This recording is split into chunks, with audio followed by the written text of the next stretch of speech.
El problema es el ego y el poder.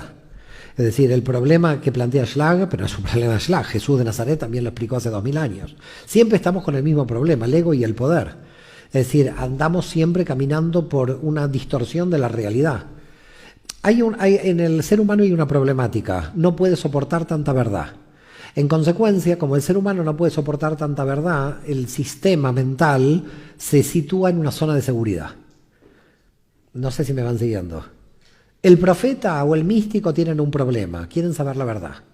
Como quieren saber la verdad, están totalmente disociados de la sociedad, porque la sociedad no vive en la verdad, vive en un sistema tenebroso de seguridad. En consecuencia, el místico es como un loco en la sociedad, no lo entiende nadie, porque en realidad, como la sociedad está loca, tiene que calificar de locos a los que están cuerdos en serio. Pero es la sociedad la que está loca y desplaza la locura al que ve la realidad. No sé si me va siguiendo. Si usted ve profundamente la realidad, usted está muy marginal en la sociedad. Pues la sociedad no puede soportar tanta realidad, dado que la gente necesita autoengañarse para seguir viviendo. A ver, voy a poner un ejemplo para que se entienda. Imagínese que usted hace una evaluación matemática de pasar de 80 a 100 en una autopista, subir de 80 a 100.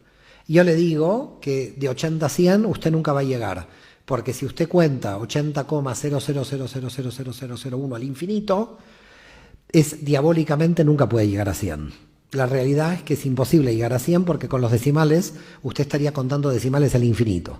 No habría posibilidad de llegar a 100. Si usted quiere entrar a su casa, nunca entra a su casa, porque la tierra es rota. Por lo tanto, cada vez que entró a su casa no entra al mismo lugar. Si usted empieza a pensar la verdad de este mundo, el propio dinero, ¿qué es el dinero? El dinero es falso.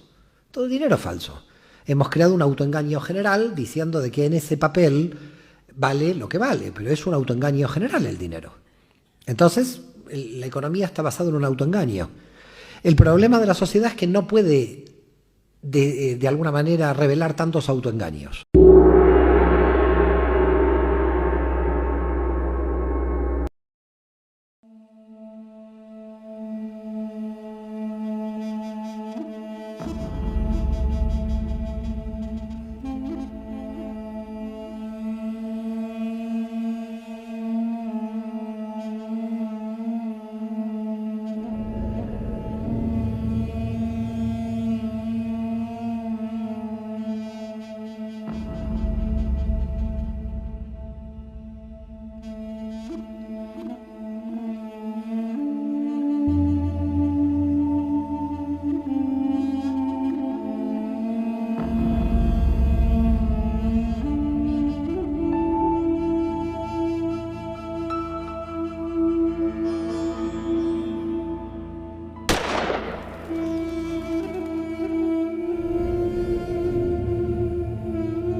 Imagine, your teenage daughter goes to Bible camp. On the second day, the students are attacked.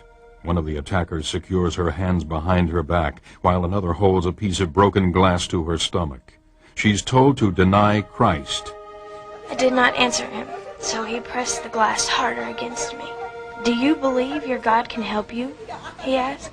Dripped with fear, she cries out, "Help me, Lord, I do not want to deny you."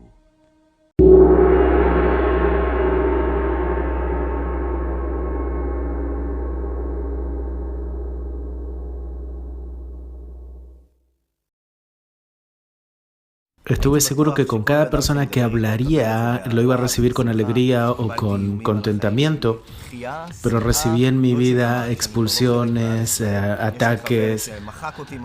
Un amigo me dijo y me borró de su agenda, me dijo: si te veo cara a cara te mataré. Y dije: ¿matarme a mí? ¿Por qué? No es fácil para las personas escuchar acerca de este mensaje. No fue muchas veces fácil ver a mi papá llorar. Y al final mi padre me dijo: Moti, te recibo como tú eres, pero solo deja eso para ti. Nadie tiene que saber esto.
מה קרה שעזבת? איך מצאת את הדרך הזאת? הייתי בעולם החרדי 25 שנים. כל החיים שלי ביקשתי דרך האמת. חשבתי שאני אמצא את זה באמונה, בדת. חיפשתי את אלוהים. גדלתי בתור ילדה מוכה. ילדה מוכה? ילדה מוכה. והייתי נסגרת בתוך השירותים בגלל שאימא שלי הייתה סוגרת אותי שם בלי אור. ואני ביקשתי מאלוהים שיעיר עליי. רציתי כל כך להתחתן. כל כך רציתי את הבית שלי, כל כך חשבתי שזה מה שיביא לי את האושר. התבדיתי. הבאתי 10 ילדים לעולם. אני חשבתי שאם אני עושה דברים כמו לשמור טהרה ולקדש את השבת ולגדל את הילדים על כנפי התורה עם הפאות והסמלים, זה מה שחשוב. ואני בת 50 היום. ואחרי שהייתי נשואה והייתי בתוך הדת, חיה את השמירת שבת, חיה את הנידה, חיה את כל הכשרות, כל מה שהמחמירים, לחומרה דחומרה. והייתי מתפללת תהילים, כי זה רק מה שאפשר היה לעשות בתור אישה במגזר החרדי. מילים, בת אל, אין לי מילים. אני יודע שאת זיהית אמת ואת הולכת עד הסוף, ואלוהים הצליח את דרכנו. אמן. זה משהו גדול הולך להיות פה. התפילה הזאת,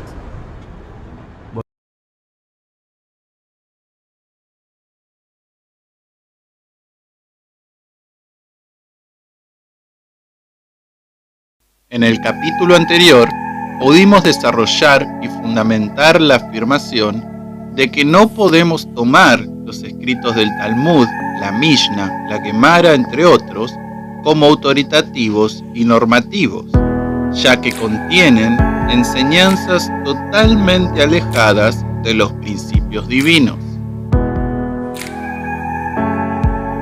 También pudimos observar que el judaísmo rabínico está estructurado de una manera que tiene como propósito quitar la autoridad de Yeshua como el Mesías, para poner otra autoridad en su lugar.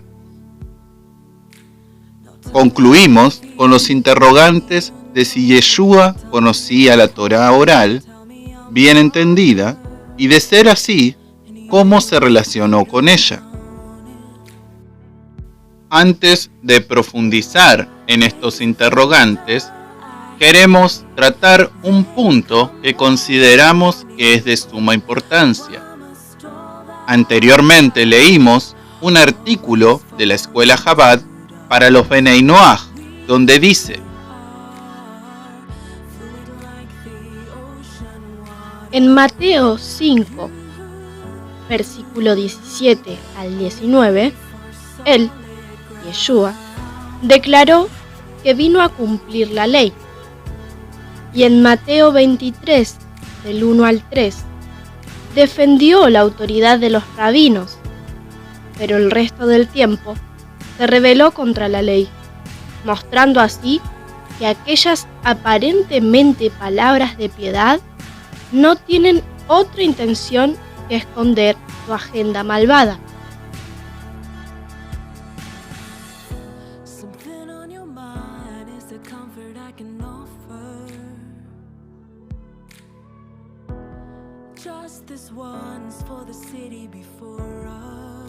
En el capítulo pasado, tratamos el pasaje de Mateo 23 y su significado a través de la historia y la lengua hebrea.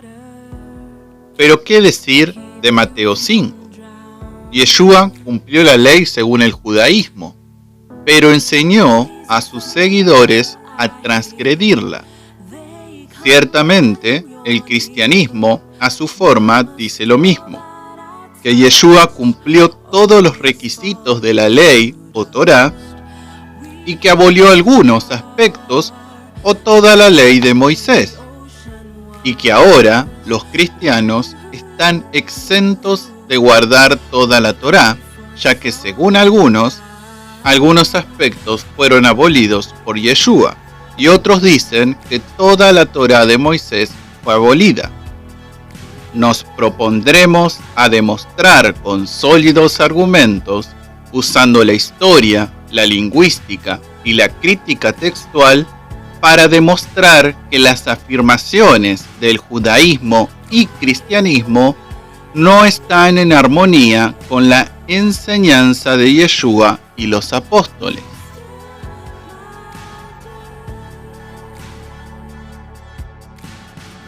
Comenzaremos por el cristianismo, ya que consideramos que el judaísmo parte de afirmaciones teológicas del cristianismo sobre las enseñanzas del Mesías y sus discípulos. Y esto debería hacer reflexionar a los cristianos, ya que en Romanos 11, del verso 13 al 14, nos dice: Porque a vosotros hablo, gentiles. Por cuanto yo soy apóstol en los gentiles, honro mi ministerio, por si en alguna manera pueda provocar a celos a los de mi sangre y hacer salvos a algunos de ellos. Romanos 11, 13, 14.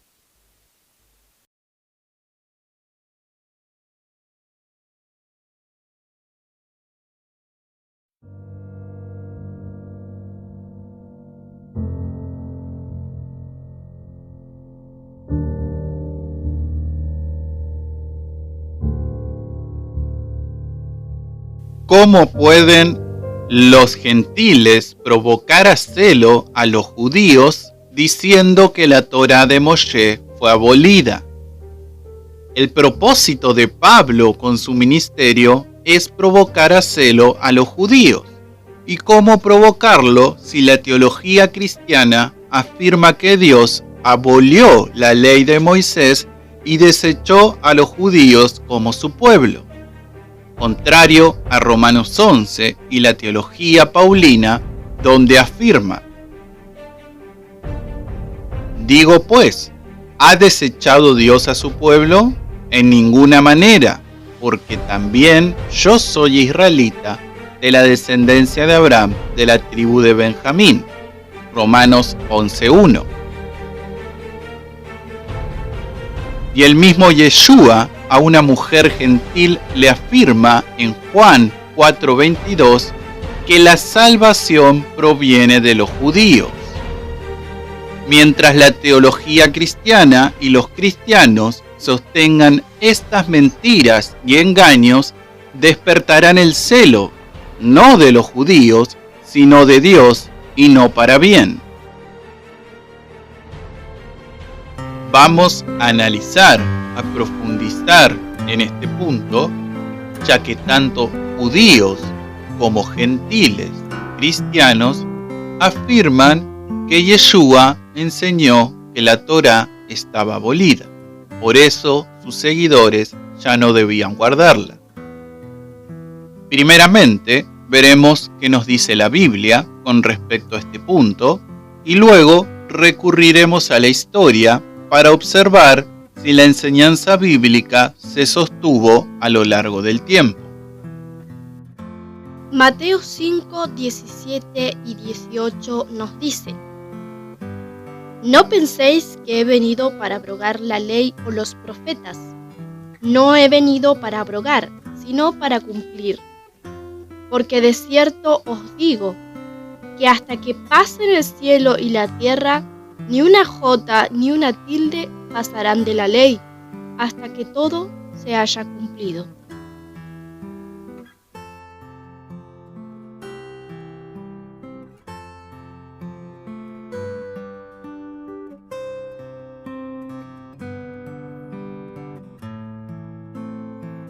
Yeshua le dice a sus discípulos y a los lectores: No penséis que vine a abrogar. No penséis, o ni se les ocurra, que vine para abrogar o abolir la Torá, sino a cumplir. ¿Y hasta cuándo se mantendrá vigente la Torá o la ley? hasta la muerte y resurrección de Yeshua, como afirma la teología cristiana? No. Yeshua dice que la Torá y los profetas se mantendrán vigentes hasta que pasen, perezcan el cielo y la tierra. La Torá, o alguna parte de ella, según Yeshua, no puede ser abolida mientras este mundo no se renueve, como predice Apocalipsis claramente que sucederá en la segunda venida del Mashiach. En resumen, según Yeshua, hasta que él no vuelva, ni un nikud, punto, ni una yud, la letra más pequeña del alefato hebreo, perecerá o será abolida de la Torá. Es interesante que la primera vez que aparece la palabra ley en el Nuevo Testamento nos enseña que no pensemos que la ley o la Torá pueda ser abolida antes de la segunda venida del Mashiach. Aunque creemos que este argumento y pasaje son más que claros, compartiremos más testimonios del Nuevo Testamento. En el libro de Mateo, capítulo 24, hallamos una señal que habrá en el mundo antes de la venida del Mashiach, que ésta será: y por haberse multiplicado la maldad, el amor de muchos se enfriará. Mateo 24:12. Un amor frío es la señal que es consecuencia de haberse multiplicado la maldad. Y maldad en griego es anomia, que literalmente significa violación de la ley, que está íntimamente relacionado con la enseñanza que hallamos en el Evangelio de Juan, capítulo 15, versículo 10. Si guardareis mis mandamientos, permaneceréis en mi amor, así como yo he guardado los mandamientos de mi Padre y permanezco en su amor. Juan 15:10. Aquí tenemos dos caras, pero de la misma moneda. Donde en el Evangelio de Mateo se registra que Yeshua dice que el amor se enfría por la violación de la Torá, por la anomia, en el Evangelio de Juan hallamos que Yeshua nos dice que el amor es guardar los mandamientos, el cumplimiento de la Torá. Y esta teología del apóstol Juan también es consistente y se sostiene en sus cartas.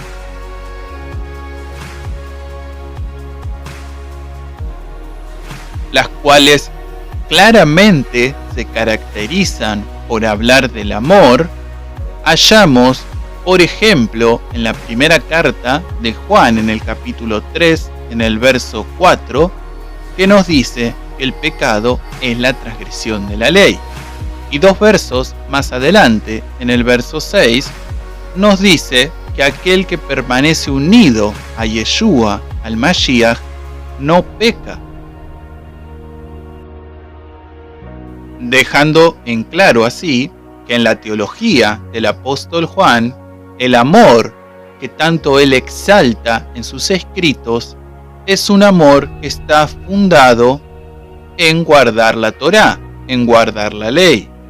Tanto es así que lo podemos hallar incluso en el libro de la Revelación, en el libro de Apocalipsis, en el último capítulo. Para conocer lo que dice este verso en el capítulo 22 del libro de Apocalipsis, necesitamos recurrir a la crítica textual, que es esta ciencia que estudia los manuscritos y utiliza distintas herramientas intentando reconstruir qué es lo que decía el texto original. Ya como hemos expuesto en estos videos, tenemos más de 5.000 escritos griegos, manuscritos griegos del Nuevo Testamento. ¿Cómo saber cuál es la versión original? Sinceramente, no lo sabemos. Por eso existe la crítica textual, la crítica literaria, que tiene la intención de poder reconstruir, de poder acercarnos lo más posible a través de distintas herramientas al versículo como originalmente fue escrito. Y lamentablemente, no todas las versiones de la Biblia se valen de estas herramientas. La más conocida, como la Reina Valera, no se vale de la crítica textual, solamente utiliza los códices del texto Receptus. Y para que podamos apreciar lo importante que puede ser recurrir a la crítica textual para conocer cuál puede ser la versión original de los versículos, primero leeremos Apocalipsis 22 con la versión Reina Valera, para luego poder leerlo con otra versión que utilice la crítica textual. Bienaventurados los que lavan sus ropas para tener derecho al árbol de la vida y para entrar por las puertas en la ciudad. Ahora leeremos de una versión que utiliza la crítica textual. Dichosos los que ponen por obra sus mandamientos para que obtengan el derecho al árbol de la vida y entren por las puertas de la ciudad. Es más que claro que la teología del apóstol Juan a lo largo del Nuevo Testamento sostiene el guardar los mandamientos como señal de que amamos a Elohim, de que amamos a nuestro Mesías. Lo mismo hemos visto en el Evangelio de Mateo, donde el mismo Yeshua testifica que la Torá no se puede abolir hasta que pasen el cielo y la tierra, enseñando así a sus seguidores que deben guardar los preceptos de la Torá. Pero somos conscientes que el problema del cristianismo está a causa de la teología paulina y del concilio del libro de Hechos, y es en estos escritos que se fundamentan para decir que la Torá está abolida. En otra serie abordaremos de manera profunda la teología del Rab Shaul del apóstol Pablo. Aquí solamente plantearemos 2 puntos. 1. Siendo que los demás autores del Nuevo Testamento son categóricos con guardar la Torá o la ley, nos preguntamos, ¿sería prudente dejarlos de lado y afirmarnos solamente en Pablo para poder decir que la Torá fue abolida? Punto número 2. En el libro de Hechos, capítulo 21, versículo 18, dice así: Y al día siguiente, Pablo entró con nosotros a ver a Jacobo, y se hallaron unidos todos los ancianos, a los cuales, después de haberles saludado, les contó una por una las cosas que Dios había hecho entre los gentiles por su ministerio. Cuando ellos lo oyeron, glorificaron a Dios y le dijeron: «Ya ves, hermano, cuántos millares de judíos hay que han creído, y todos son celosos por la ley.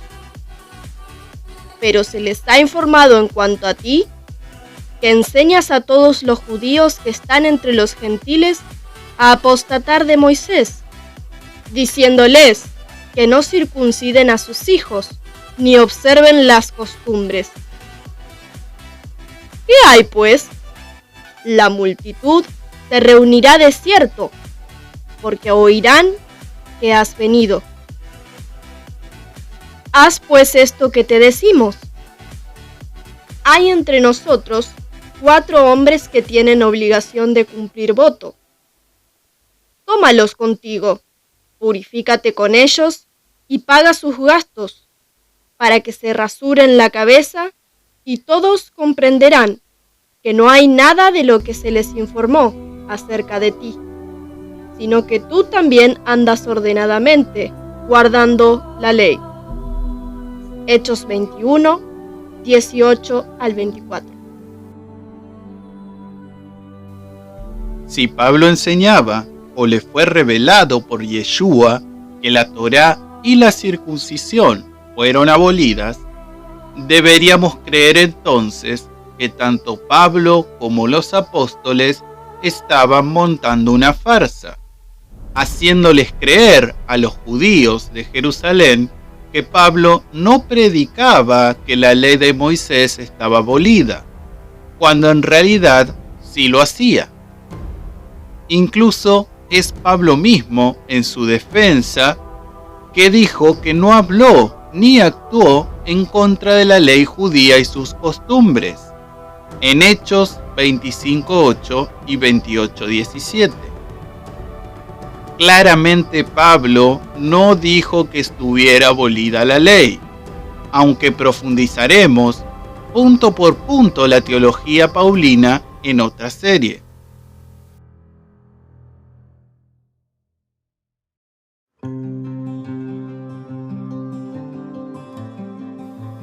Hemos podido establecer de forma clara, profunda y concisa la perspectiva del Nuevo Testamento y de Yeshua con respecto a la Torá, y cuán lejos está la afirmación de que el Nuevo Testamento o Yeshua enseña que la Torá fue abolida.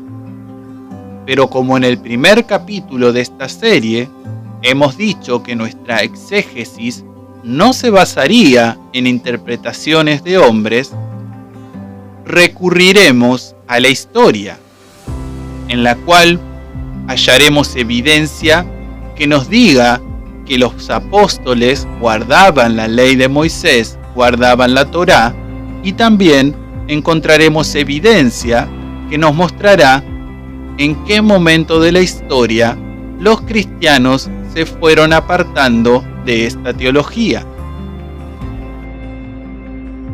Comencemos en el siglo II, en el año 130, donde Ireneo, discípulo del apóstol Juan, y también uno de los padres apostólicos, nos dejó el siguiente testimonio.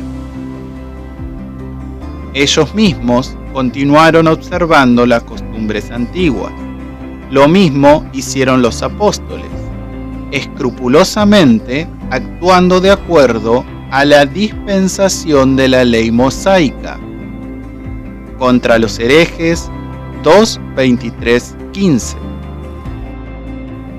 En el siglo V, Epifanio nos testifica de los nazarenos, que según el Nuevo Testamento, en el libro de Hechos, capítulo 24, versículo 5, Pablo es el líder de la secta de los nazarenos, y Epifanio en su obra Panarión 30:18 y 34:7 los describe así. Ellos eran mayormente judíos y nada más. Hicieron uso no solamente del Nuevo Testamento, sino también del Antiguo Testamento de los judíos, porque no se olvidaron los libros de la ley, los profetas y los escritos. Así pues, fueron aprobados por los judíos, de quienes los nazarenos no difieren en nada, sino que profesan todos los dogmas pertenecientes a la ley y a las costumbres de los judíos, y con la excepción de que creen en Cristo. Ellos enseñan que hay un solo Dios y su Hijo Jesucristo. Son muy bien versados en el idioma hebreo. Ellos, como el resto de los judíos, leen toda la ley, entonces los profetas, usando el ciclo de lectura de la sinagoga. Ellos difieren de los judíos porque creen en Cristo, y de los cristianos en que hasta este día continúan guardando los ritos judíos, tales como la circuncisión, el Shabbat y otras ceremonias.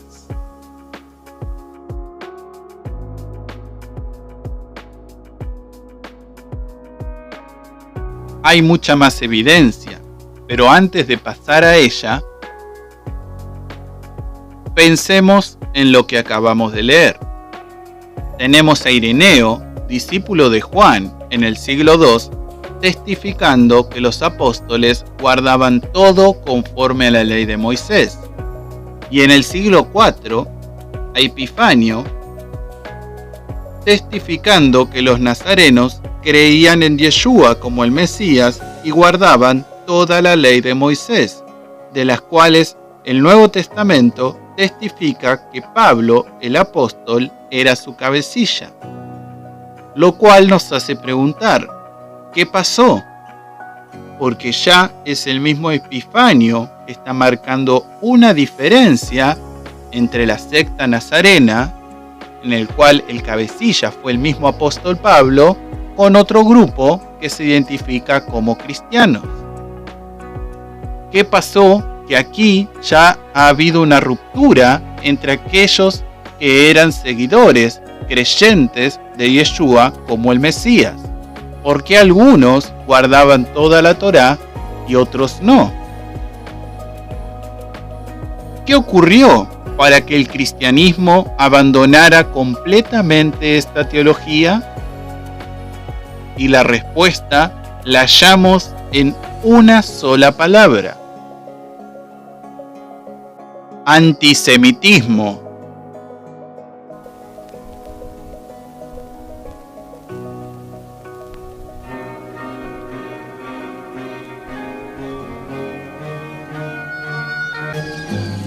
El 31 de marzo de ese mismo año de 1492, Fernando e Isabel firman el edicto de expulsión de los judíos. Culminaban así las persecuciones y los enfrentamientos por razones políticas, económicas y religiosas de que fueron objeto o en los que participaron los hebreos españoles durante siglos. El edicto real, aplicable a unos 400.000 judíos en ese momento, les da 3 meses para convertirse al cristianismo o para vender, malvender mejor, todas sus propiedades y abandonar el país. En su marcha tendrán que acompañarle sus familias y criados, y no podrán llevar oro ni plata. Hasta su salida del territorio español, contarán con el amparo real, pero si vuelven, se les aplicará la pena de muerte. Terminaban así 1500 años de vida judía en España, durante los cuales, siglos X y XI, se había producido en nuestro suelo una deslumbrante edad de oro de las ciencias, el pensamiento y las letras hebraicas.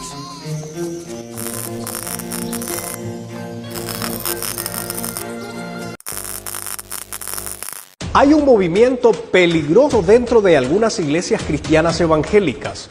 Me refiero al movimiento judaizante. Este grupo promueve y aún obligan prácticas judías dentro de los servicios cristianos. Afirman que los cristianos no judíos debemos introducir prácticas judías tales como fiestas judías, la danza davídica, el uso del chofar, el uso de accesorio de vestimenta tradicional judía, el uso de objetos como la menorá y el arca del pacto, la estrella de Israel, mantos judíos, entre otros. Incluso incorporan frases y nombres hebreos en sus escritos y conversaciones. Es por eso que muchos, en vez de pronunciar el nombre de Jesús, dicen Yeshua, Yahweh o Yahvé en vez de Jehová, entre muchas otras palabras hebreas. Pero, ¿qué dice la Biblia sobre este movimiento? ¿Debemos los cristianos adoptar las culturas judías? ¿Debemos celebrar las fiestas judías? ¿Es correcto elaborar réplicas de objetos como el arca del pacto e introducirla a la iglesia? ¿Debemos usar el chofar? Esto y mucho más lo veremos hoy. La práctica de querer judaizar a los creyentes gentiles no es nada nuevo. Los apóstoles invirtieron tiempo y esfuerzo para combatir las enseñanzas de los judaizantes, especialmente el apóstol Pablo, quien les dio el nombre de los de la circuncisión. Pero, ¿qué era lo que enseñaban los judaizantes en el tiempo de los apóstoles? Amada iglesia de Jesucristo, hermanos en la fe, cristianos por todo el mundo que miran este video, estoy grabando este mensaje de alerta porque siento la urgente necesidad de advertir al pueblo de Dios sobre uno de los movimientos más heréticos y peligrosos para la fe que ha existido desde el inicio de la iglesia primitiva, pero que intenta tomar auge nuevamente para confundir a muchos cristianos, y de que estoy hablando específicamente del movimiento judaizante, que se trata de una serie de doctrinas enseñadas por algunos que se infiltran dentro de la iglesia para confundir a los cristianos, diciéndoles que tienen que volver a las raíces hebreas, celebrar las fiestas judías, guardar también los días de reposo, y también tienen que mencionar el nombre de Jehová y de Jesús en hebreo, y peor aún, en algunos casos hasta enseñan que es necesario circuncidarse para poder agradar a Dios. Y resulta que esta falsa doctrina, aunque lleva algunos siglos confundiendo a algunos, es sabido recientemente de personas cercanas que se han vuelto a los débiles y pobres rudimentos de la ley, siendo engañados por pastores quienes también están en el error, y que hasta se han cambiado el nombre al hebreo y otras ridiculeces similares. Por eso en este video les quiero enseñar cuál es la cruda y oscura historia del movimiento judaizante, cuáles son también sus tácticas o modus operandi, y sobre todo qué debe hacer usted si se encuentra en una de esas iglesias. La justificación por las obras de la ley, el evangelio y la circuncisión. Mi hermano, mi parcero, recuerda lo que soy, el apóstol Pedro, el apóstol hoy. Circuncisión, circuncisión, ya, todos. Circuncisión, circuncisión. Circuncisión, circuncisión. Fui conocido como Saulo, fariseo, igual a usted mi hermano, todo lo trataba por la ley, hasta que conocí a Cristo mi rey. Justificación por la fe en Jesucristo, justificación por la fe en Jesucristo, justificación por la fe en Jesucristo, justificación por la fe en Jesucristo. Señor por sueños me ha hablado de algo a lo que yo no estaba acostumbrado. Los judaizantes bien amenazantes, dicen sus tumbantes con palabras alumbré. Porque claro, cuando empieza de nada te vale la fe sin las obras, es Santiago que te está diciendo, cuidado con la fe de Pablo, porque las obras son la ley. Entonces la carta de Santiago, Lutero le tenía horror a la carta de Santiago. Es más, él quería anular la carta de Santiago del Nuevo Testamento, Lutero, no sé si saben. Pero se lo impidieron. Se lo impidieron. Le dijeron, no, porque odiaba esa carta. Esa carta cada vez que la leía no era luterana. Claro, no era luterana, era de los judíos que observaban la Torá. Si no me muestras la fe por tus obras, no sé qué fe tienes. Y las obras son las obras de la Torá, con lo cual ahí se cierra el círculo. La fe me lleva a las obras. Y entonces la fe en Yeshua que tenía Pablo no me desvincula de la ley, me vuelve a la ley por la carta de Santiago. Entonces, claro, el señor Lutero cuando ve esta obra dice, esto no me conviene. La salvación por la fe, una carta que me dice que me salvo por las obras, ¿de que estoy muerto? Mi teología se viene abajo. Tanto es así que Lutero tiene cosas fuertes en la teología. No solamente que quiere sacar la carta de Santiago, sino que además Lutero tiene una cosa gordísima. En el capítulo 3 de Romanos, versículo 31, directamente en su interpretación no lo pone, anula el versículo 31. Es una cosa de locos. Usted toma la análisis teológico de Lutero de la carta a los romanos, llega hasta el versículo del capítulo 3, 30. El 31 no está, pasa al 4.1. Dice, ¿qué pasó aquí? Una cosa misteriosa. ¿Qué le pasó a Lutero? ¿No está leyendo la Biblia? ¿Se quedó dormido? ¿Se quedó dormido porque no estaba acostumbrado a estar casado? Señor Lutero, se perdió un versículo. Pero no estaba dormido por eso. No echemos la culpa. Estaba dormido por otro problema. Se durmió porque Pablo en Romanos 3.31 dice, y anulamos la Torá por la fe de ninguna manera. Establecemos la Torá. Eso Lutero dijo, no. Pablo no puede decir lo que estoy escuchando, lo que estoy leyendo. No puede decir Pablo que por la fe fundamentamos más la Torá en 3.31. Y el tipo se quedó en el 3.30. Dijo, bueno, sigamos capítulo 4, versículo 1. Pero está manipulando el texto. Estás manipulando el texto porque sabes que si te metes en ese versículo, estás validando la Torá y tenés que admitirlo. Y lo estás haciendo y estás distorsionando con conciencia. Porque no digamos que Lutero no conocía la Biblia. Si no, nos vamos de aquí ya, si decimos que Lutero no conocía la Biblia. Te estás saltando un versículo. ¿Y por qué? Porque no te gusta. Porque tu teología es la teología de la fe. ¿Querés sacar la carta de Santiago y además te estás anulando un versículo de Pablo? ¿Pero qué es esto? Y después dicen los luteranos que son literales del texto. ¿Cómo literales del texto? Se está salteando el propio Lutero en Romanos un versículo entero. Señores, cuidado. Los teólogos han manipulado tantos siglos el Nuevo Testamento que ya no sabemos bien nada. A ver si queda claro.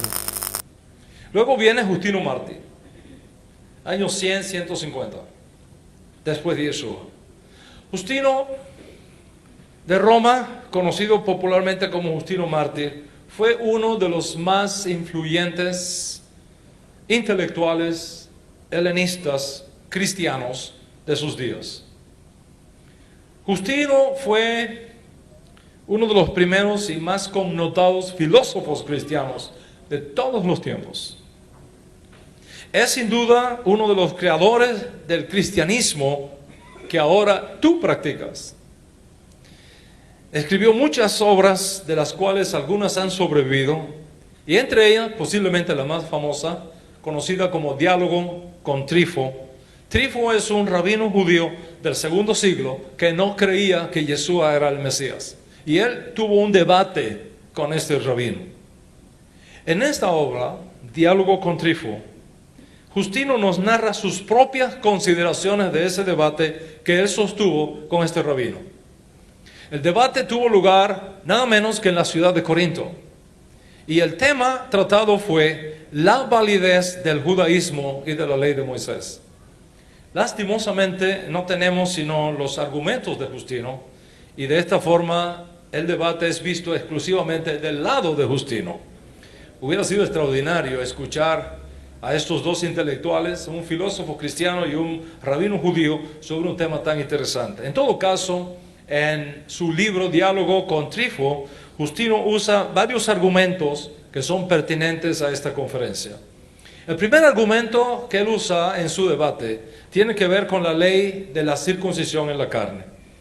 Desde el punto de vista de la ley de Moisés, la circuncisión en la carne es una señal de pacto entre el judío y Dios Altísimo. ¿Para qué entonces Dios marcó a los judíos con la señal de la circuncisión? ¿Para qué Dios entregó la circuncisión a los judíos como señal de alianza? Esto es lo que Justino, padre del cristianismo, le dice a Trifo en este debate. Y cito: la circuncisión fue dada para separar a los judíos del resto de los pueblos, pero no separarlos como miembros de algún pueblo especial, sino para ser marcados como el pueblo que merece ser castigado y perseguido.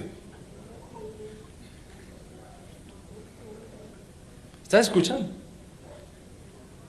Dios marcó a los judíos con la circuncisión para que luego fuese fácil distinguirlos, a fin de perseguirlos y castigarlos. Para eso Dios le dio la circuncisión a los judíos. Voy a citarte ahora directamente de su libro, de la versión que yo tengo en mi oficina. Escribe Justino, uno de los líderes más importantes del cristianismo. Y cito: de hecho, la costumbre de la circuncisión en la carne, dada desde Abraham, fue entregada como una marca distintiva para separarte de las otras naciones y para separarte de nosotros, los cristianos. El propósito final de esto fue que ustedes, y solamente ustedes, los judíos, pudieran sufrir todas las aflicciones que justamente ahora les ha venido encima.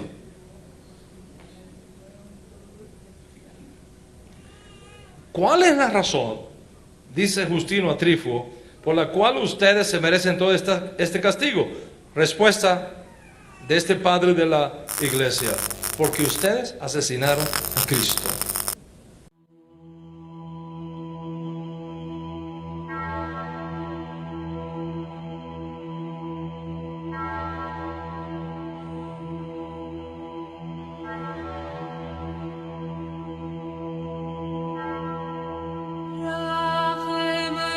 Hay mucho en la historia que no abordaremos en este capítulo, pero dejaremos las bases para en el futuro. Hay 5 puntos a grandes rasgos que marcan la división de lo que se conoció como cristianismo del judaísmo. 1. Revuelta judía. 2. Persecución romana a los judíos. 3. Concilio de Yavne. 4. Canon bíblico. 5.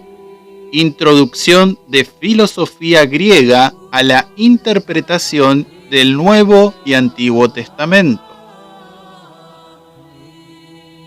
Estos hechos marcan la ruptura en lo que en el futuro se conocería como cristianismo del judaísmo rabínico. Compartiremos algunos testimonios que dejan ver esta ruptura y desprendimiento teológico del cristianismo con la ley de Moisés, consecuencia de su rechazo al judaísmo. Justino Mártir, del año 100 al 165. Su tesis teológica era doble. Primero, el convenio de Dios con los judíos había caducado y no tenía ya validez. Segundo, los gentiles habían reemplazado a los judíos en el plan redentor de Dios. Ignacio de Antioquía, del año 109. Enseñaba que cualquiera que celebrara la Pascua con los judíos o recibiese emblemas de esta fiesta judía, se hacía partícipe de los que mataron al Señor. Tertuliano, del año 160 al 220. Siendo uno de los cristianos más influyentes de su época, su teología fue formativa de lo que conocemos hoy como cristianismo. Escribió un tratado titulado Contra los judíos, en el cual culpó a todos los judíos por la muerte de Cristo. Clemente de Alejandría, del año 150 al 215. Enseñó que la filosofía griega y no las escrituras judías era la mejor herramienta para que los gentiles entendieran a Yeshua, usando la filosofía griega para explicar a Yeshua como el Logos sería mejor que usando el Tanaj. Orígenes, del año 185 al 253. Acusó a los judíos de ser los conspiradores de la muerte de los cristianos y desarrolló la Escuela de Alejandría como un centro de entrenamiento teológico que usaba el método alegórico de interpretación bíblica como el único válido.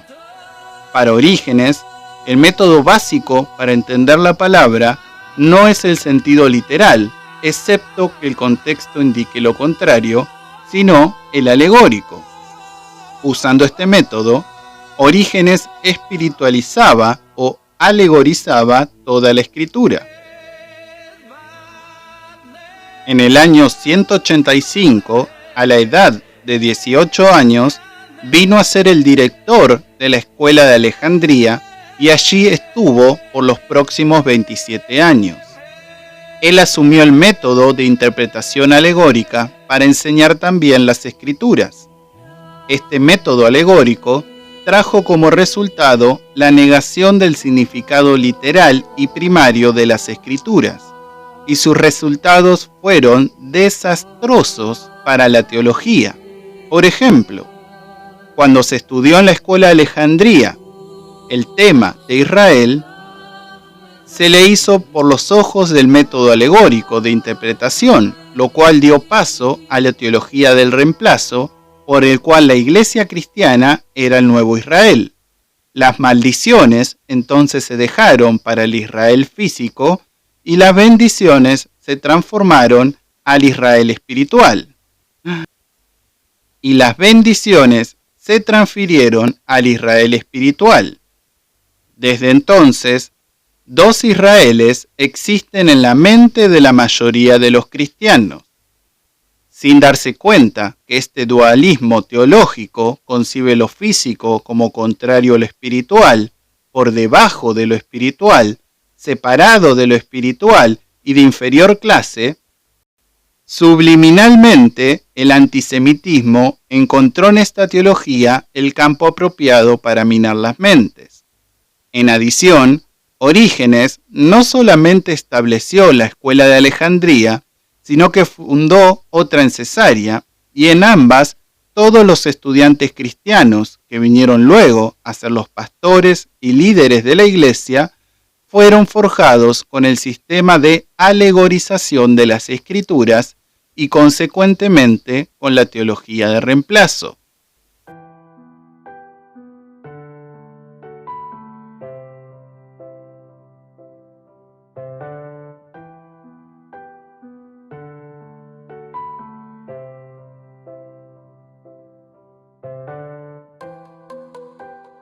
Eusebio, del 263 al 339.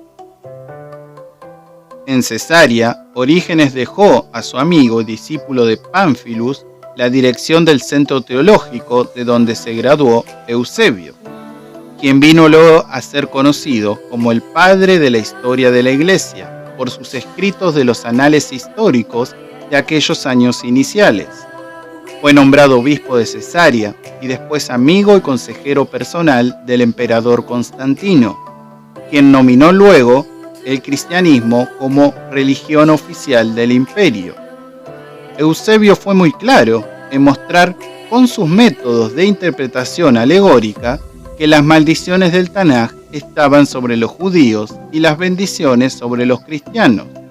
La iglesia, según Eusebio, era el nuevo y verdadero Israel de Dios, y que ella había reemplazado el Israel literal en los pactos divinos. Juan Crisóstomo, del año 344 al 407, obispo de la iglesia de Antioquía y el mejor predicador de su tiempo, enseñó que Dios jamás perdonaría a los judíos, y que incluso los odiaba. Enseñó que era un deber cristiano odiar a los judíos. Los judíos, para Crisóstomo, eran los asesinos de Cristo y adoradores del diablo. En uno de sus mensajes encontramos declaraciones como esta: la sinagoga es peor que un prostíbulo, el templo de los demonios, el lugar donde se reúnen los asesinos de Cristo, una casa peor que una taberna, una cueva de ladrones, habitación de la iniquidad, refugio del diablo, un engendro de perdición. En cuanto a mí, yo odio la sinagoga y odio a los judíos por la misma razón. The Roots of Christian Antisemitismo, páginas 27 y 28. Jerónimo, del 345 al 420. Fue quien hizo la primera traducción de la Biblia al latín, conocida como la Vulgata, la versión oficial del catolicismo romano.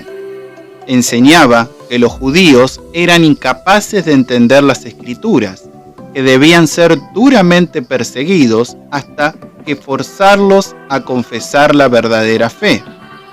Jerónimo fue un contribuyente a la idea de establecer el reino espiritual del Mashiach por medio del imperio y por medio de la iglesia.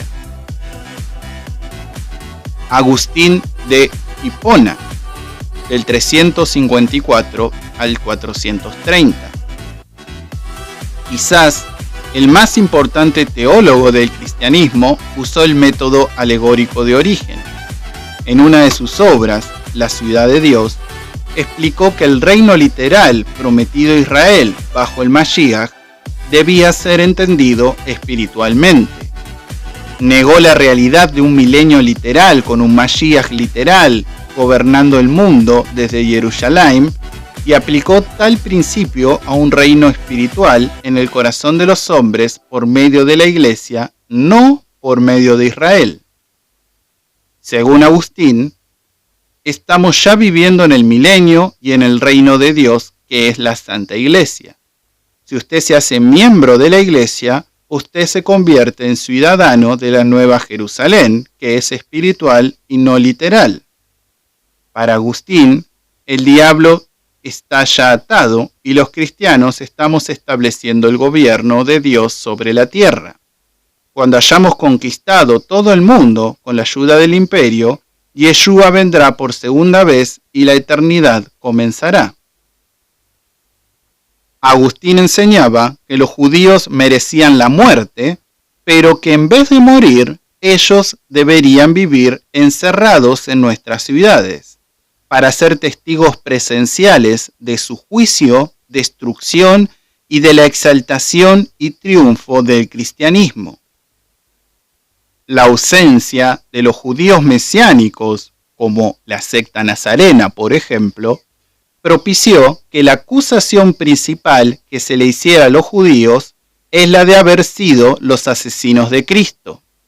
Esta teoría ha permeado el cristianismo en todos sus niveles y ha sido usado como un arma antisemita por siglos.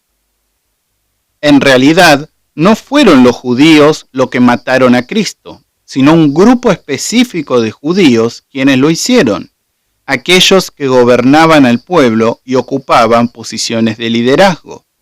Y aún de entre ellos mismos, muchos no estuvieron de acuerdo con su muerte, como fue el caso, por ejemplo, de Nicodemo, que era uno de los que formaba parte del sistema para aquella época.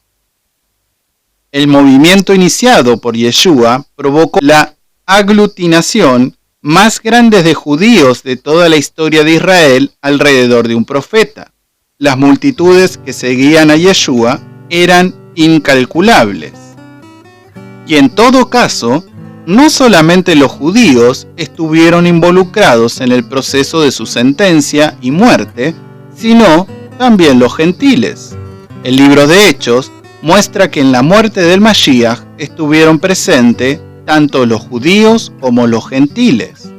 Esto es lo que dice la Escritura en Hechos 4:27. Porque verdaderamente se unieron en esta ciudad contra su santo hijo, Yeshua, a quien ungiste, Herodes y Poncio Pilato, con los gentiles y el pueblo de Israel.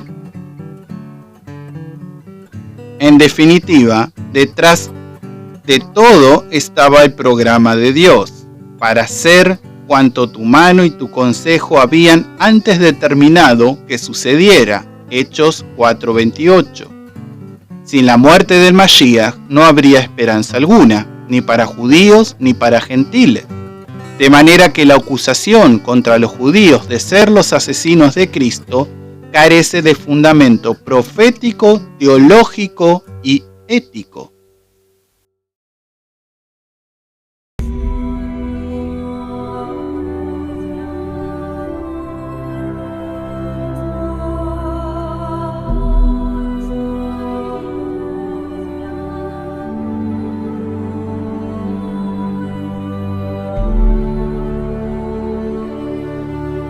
Luego de toda la exégesis bíblica, de la lingüística y la historicidad de los hechos que hemos utilizado, hemos dejado en claro que Yeshua guardó la Torá y enseñó a que se guardara, así como lo hicieron los apóstoles y los nazarenos, de los cuales Pablo era el cabecilla.